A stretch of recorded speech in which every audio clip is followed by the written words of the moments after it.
Wuthering Waves 1.1 is coming out sooner. However, a small change within the patch notes might actually affect how the endgame plays out entirely, and might potentially have a full-on butterfly effect in the future of the game. This might sound like an exaggeration, but this small change might unexpectedly affect the endgame without us even knowing it, simply because we might have complained about problems that didn't actually even exist. So what am I talking about? You're gonna have to find out by watching the video. No more stalling, here's the video. So there's been a lot of discussion surrounding Echo XP, grinding for echoes, so on, anything to do with the current endgame content that we have access to. With one of the main problems being that we have access to this thing we should be doing like 20 union levels later, available to us right now. And it basically comes down to the fact that even people week 1 are able to fully equip their characters with fully geared out echoes, increasing the so-called yield that they're going to do in the next update, according to Kuro Games from their recent developer post. This could actually hurt the game in a very specific way, but it won't hurt us right now because this is what we're in need of right now. The issue being that the majority of the player base is at Union rank level 30, and you have access to databank level 15, which gives you 5-star echoes.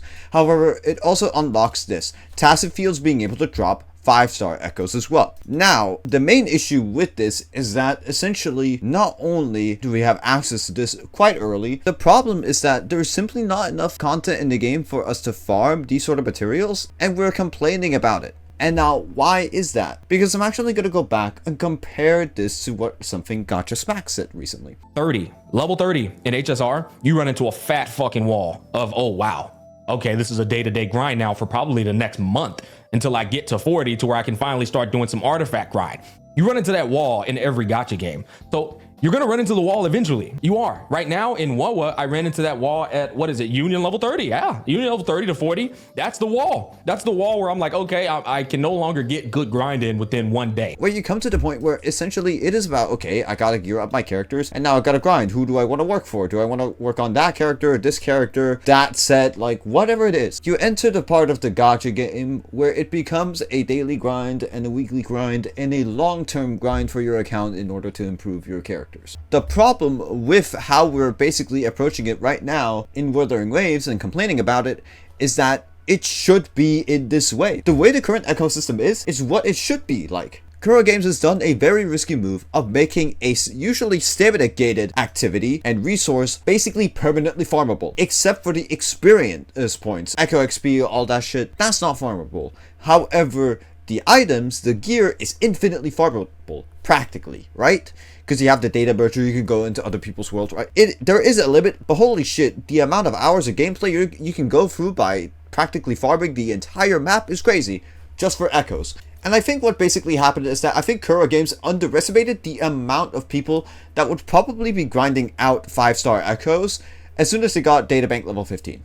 Because if you really want to get databank level 15, it's actually very easy if you really don't care about getting the max value out of the low star echoes early on. Because of the databank merger, you can pretty much just get any sort of echo at any point, and it can be anyone that you haven't even unlocked. I can just use these 4 echoes, just get some echo I don't have. And say I didn't reach level 15 yet and I didn't have this echo right here, I would just get the full experience point for having a new echo at 4 stars. I will then get all of the XP because I will get the 1-star XP, the 2-star XP, the 3-star XP, and the 4-star XP, right? I'll have all of it. If you really wanted to care about getting levels, this is the way you should do it.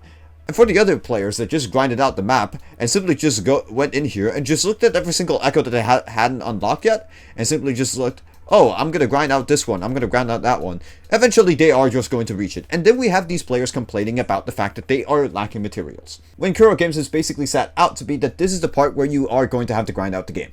So now that I've explained that, let me go back and explain why I'm mentioning this point in comparison to Sawrail. I do play Honkai Sawrail myself. I'm Trailblaze level 67, and I'm decently into the endgame. I can clear pretty much all sorts of content. I've grinded myself a decent account. I started near the end of Black Swan's banner. In short, this essentially what we're complaining about is a day 1 player problem.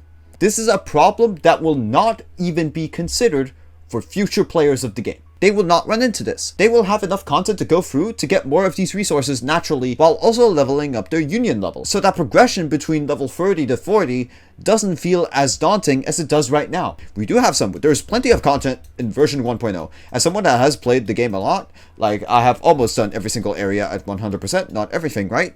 But a good amount. Like, I've really grinded out the game. I've nearly finished my entire data bank, farming asteroid. Essentially, what we have right now, all this current discussion is literally a day one problem.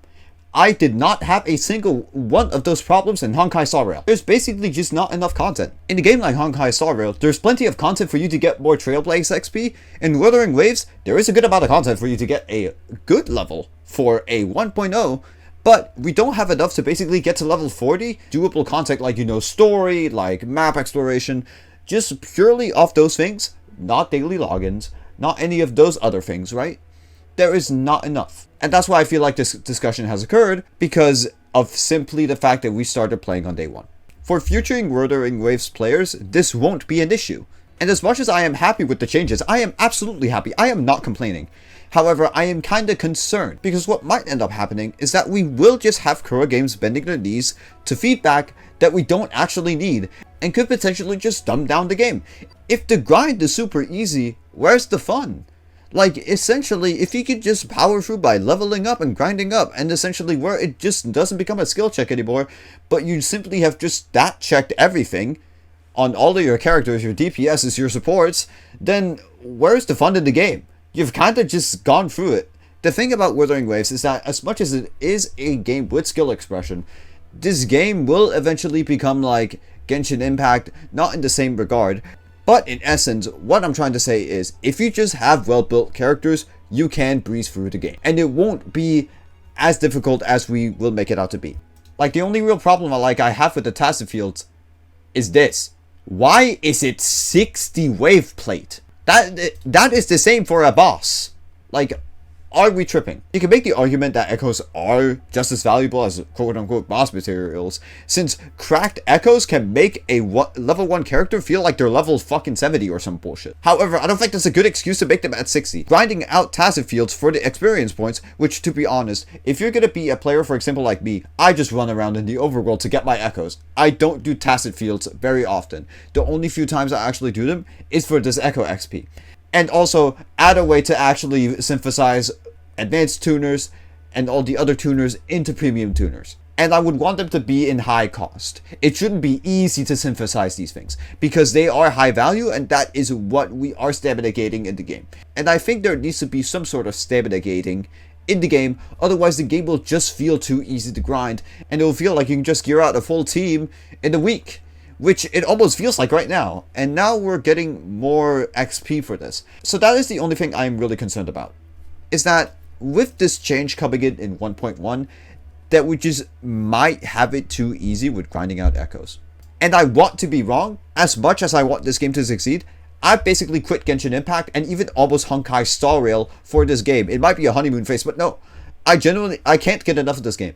As someone who is way more of a hardcore player, because I just like play competitive games, I just need something that's a bit more skill testing and at least keeps me on my knees a little bit more, rather than just a stat check in Honkai Star Rail or just a fucking DPS check in Genshin Impact. I need like at least some enemies to actually fucking beat my ass a little bit, and this game has it. The last thing I want is this game to fucking die, because holy fuck, Kuro Games has made an absolutely amazing game that deserves the praise they've gotten. So that was my 2 cents on the matter. Was that a base take? Was that a W take? Am I a fucking idiot? Did you die of cringe? Should I kill myself? Let me know your thoughts in the comments, and I'll see you in the next one.